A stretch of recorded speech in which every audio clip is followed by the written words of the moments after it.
네, 오늘 1부에서는 지난해 총선 결과에 책임지고 당 대표직에서 물러난 정의당 심상정 의원 만나보겠습니다. 정의당 내외부적으로 많은 일들이 있었고요. 대선 앞두고 당의 정체성, 방향에 대해서도 여러 가지 엇갈린 생각, 주장들이 나오고 있는데 지금 벌어지고 있는 주요 현안에 대한 입장도 들어보겠습니다. 스튜디오 나와 계십니다. 안녕하세요. 네, 안녕하세요. 오랜만에 뵙겠습니다. 네. 그동안 어떻게 지내셨어요?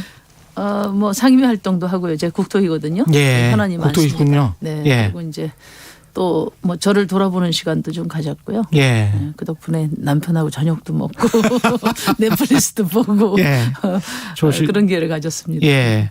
국토위시면 오늘 부동산 문제 말씀 많이 하실 것 같은데. 오늘 장관 인사청문회도 있습니다. 예, 네. 그렇죠.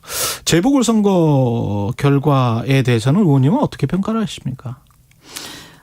지난 재보궐선거는 집권 세력에 대한 전국민적 심판이었다 이렇게. 집권 세력에 대한 네, 전국민적 생각하죠. 심판이다. 다만 이제 예. 연령층이 낮을수록 예. 심판의 강도가 셌다. 셌다. 네, 그렇게. 왜 그랬을까요? 그 이제 아마 2030 세대가 한 지난 총선에 비해서 한 22% 정도 빠졌는데 예. 그 청년의 삶을 제대로 돌보지 않는 정치에 대한 예. 그런 분노의 표출이었다고 저는 생각합니다. 예. 보통 이제 2030 세대를 논의하면서 이 20대 남자들이 이제 국민의힘을 73%나 지지했다. 이걸 이제 주목하는데 저는 그보다는 전반적으로 20대가 한 22% 지난 총선에 비해서 빠졌는데요. 남자분들이 한 24% 빠지고 예. 여성이 한 19% 빠졌어요. 그러니까 전체적으로 2030 세대의 한 22%가 더불어민주당에 손절했다는 것이고요. 예.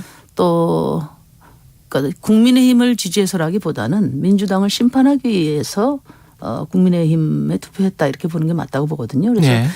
2030 세대가 이제 더불어민주당의 텃밭이다 그동안에 그렇게 이야기를 해왔는데 텃밭 아니다. 그리고 2030 세대는 보수도 진보도 아니고 2030 파다. 이제 그게 이번 선거의 결론인 것 같아요. 다만 예. 이제 20대 여성 한 15%가 제3후보를 이제 선택했는데 예. 그거는 이제 그동안에 양당 체제가 강요해온 차악의 선택. 이 논리를 거부하고 소신 투표를 한 거죠. 그만큼 이제 다양성의 정치에 한 걸음 다가갔다. 이렇게 저는 의미 있게 봅니다. 2030파를 정의당은 어떻게 끌어올 수 있는 묘안 같은 게 있습니까? 그러니까 뭐 다른 뭐 왕도가 있는 게 아니고요. 예. 2030의 삶을 이렇게 어렵게 만든 게 기성정치 아니냐. 예. 그리고 20대 남성들은 남성들대로 여성은 여성대로 이제 자기 삶에 어려움을 겪고 있단 말이죠. 예. 그래서 20대 청년들의 삶을 누가 더 확실하게 실질적으로 예. 대변하느냐 그에 따라 저는 갈릴 거라고 봅니다. 저희도 열심히 지금 준비를 하고 있습니다. 예. 일단 그러면 신임 지도부들 있지 않습니까? 여당 같은 경우는 송영길 당대표가 선출이 됐는데 어떻게 보세요? 그 평가? 하여튼 삼수 끝에 이번에 당선이 예. 되셔서 예. 진심으로 축하드리고요. 예. 언행일치의 정치를 하시겠다 했는데 그 약속을 꼭 지켜주셨으면 하는 바람입니다. 그리고 꼭 지켜야 하는 약속은 뭐가 있을까요? 정의당 입장에서 봤을 때는. 뭐 일단 제가 언론을 보니까 이제 백신하고 부동산 문제에 대해서 예. 이제 집중적으로 방안을 마련하겠다 이렇게 말씀하셨는데 특히 이제 부동산 문제에 대한 대책이 중요할 것 같습니다. 당장의 민원 처리식 해법이 아니라 예. 민원 처리식 해법이 네, 아니라 공동체의 미래를 생각하는 책임 있는 그런 검토를 해 주셔야 된다. 그 말씀드립니다. 민원 처리식 해법이라고 정의를 하셨는데 정부 여당이 지금 선거 이후에 종부세 완화랄지 여러 가지 아직 확정된 건 아니지만 이야기들이 나오고 있잖아요. 여기에 네. 관해서는 어떻게 생각하세요? 그러니까 이제 그런 점이 이제 우려가 되는 것이죠. 그걸 지금 민원철의식 해법이라고 네, 말씀하시는 당장에 거죠? 이제 지난 선거가 부동산 실패에 대한 심판이었다 이렇게 보지 않습니까? 예. 그러니까 이제 부동산 문제는 한마디로 이제 역대 정권 중에 최고 집값이 오른 정부란 말이에요 지금. 그게 부인할 수 없는 사실이죠. 문재인 정부의 예. 성적표고 예. 이것 때문에 집 없는 서민은 서민대로 청년은 청년대로 또 집을 많이 가지신 분들은 또 그분들대로 다 지금 나름대로 어려움과 고통을 겪고 있거든요. 그렇죠. 또 다양한 목소리가 들려오는데 문재인 그러니까 지금 송영길 체제가 들어서서 예. 과연 부동산 문제 해법의 최우선의 원칙을 뭘로 삼을 것이냐. 그러니까 저는 뭐 첫째도 둘째도 셋째도 다 미친 집값을 잡는 거라고 보거든요. 예. 집값 안정이라고 봅니다. 예. 그런 점에서 보면 집값 안정이 아니라 집값의 하향 안정. 그렇죠. 하향 안정이죠. 예. 이제 그런 기준으로 보면 지금 종부세 완화라든지 또 LTV 이 어떤 대출 기준을 완화하는 문제라든지 예. 뭐 등등 지금 정부와 여당이 검토하고 있는 방안은 그 중에서도 집 가진 분들의 민원이 크게 반영된 게 아니냐 이런 우려를 하고 있습니다. 지금 국토위시고 말씀하셨던 대로 정의당 부동산투기공화국 해체투기 위원장 네네. 맡고 계시는데요. 부동산 투기 근절책으로 토지 초과 이득세법을 지금 주장하고 계십니다. 이걸 네네. 구체적으로 좀 설명을 해 주십시오. 그러니까 그동안에는 이제 LH 그 공직자 투기 이후에 그 공직자들의 투기를 근절하는 법들은 많이 처리가 됐어요. 예. 공공주택 특별법이라든지 이해충돌 방지법이라든지 그 두 개 다 제가 대표 발의한 법안인데요. 예. 처리가 됐는데 이제 단지 그것만으로 이 투기가 해결될 것이냐 그런 점에 대해서 저희는 좀 더 이번 기회에 근본적인 투기의 싹을 잘라내야 된다. 예. 그래서 이제 저희가 말씀드린 게 이제 토지 공개념이죠. 그거는 뭐 저희의 주장이라기보다는 헌재가 오랫동안 이제 쌓아온 하나의 어떤 그 토지에 대한 우리 공동체의 그 원칙인데요. 예. 그러니까 개인과 기업이 토지를 당연히 소유할 수 있죠. 예. 그러나 그 재산권의 운영이 공동체 이익에 앞설 수 없고 또 토지로 인한 사익 추구는 철저히 세금으로 통제해야 된다는 거거든요. 예. 그래서 이번 이제 LH공사 사건이 났을 때도 그 이제 택지 지구가 선정된 그 범위 내에서는 이번 바뀐 법으로 투기도 잡을 수 있지만 예. 그 바깥에 인근 지역의 투기가 더 극성을 그렇죠. 부리고 있는데 예. 이 부분에 대한 대책은 없거든요. 예. 그래서 토조세가 도입이 되면 이제 모든 토지의 투기에 대해서 이제 과세가 가능하고요. 그러니까 그걸 팔지 않아도 그렇죠. 이게 시세가 계속 오르면 그만큼 세금을 더 걷겠다. 그러니까 개인과 기업이 갖고 있는 필요 이상의 토지. 필요 이상의 토지는 또 법으로 규정을 해야 될 그렇죠. 거고요. 그거는 뭐 시행령으로 다 있습니다. 필요 이상의 토지에 대해 이제 중과를 하고요. 예. 근데 이 토초세가 가진 목적은 세금을 환수하는 데 목적이 있다기보다도 예. 유휴 토지에 중과를 해서 그것을 매각하도록 함으로써 그 토지를 공동체가 더 필요한 곳에 쓸 수 있도록 효율적인 운용을 도모하는 게 이 법의 취지입니다.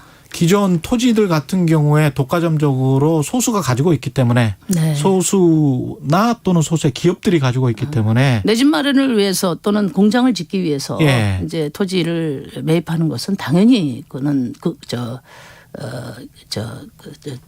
공감이 되는 얘기고요. 그거 이외에 이제 토지로부터 불로소득을 얻기 위해서 이제 많은 토지를 소유하고 있는 경우가 많지 않습니까? 예. 이런 부분들에 대해서 중과해서 예.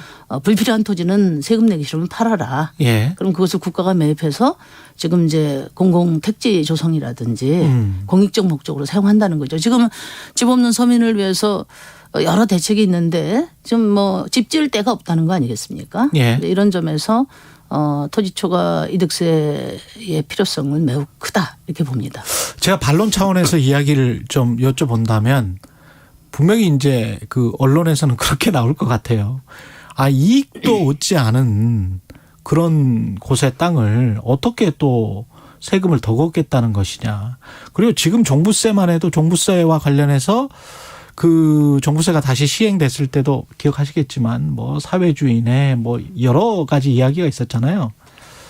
그런 어떤 반격, 그다음에 저항들이 분명히 있을 텐데. 네, 이제 우선 이제 토조세 하면은 이게 위헌 아니냐 이런 오해들이 있는데요. 그렇죠. 예. 그 제가 이번 과정에서 살펴보니까 지금 말씀하신 미실현 소득에 예. 과세하는 게 맞냐 예. 이 점에 대해서는 처음부터 합헌이었습니다.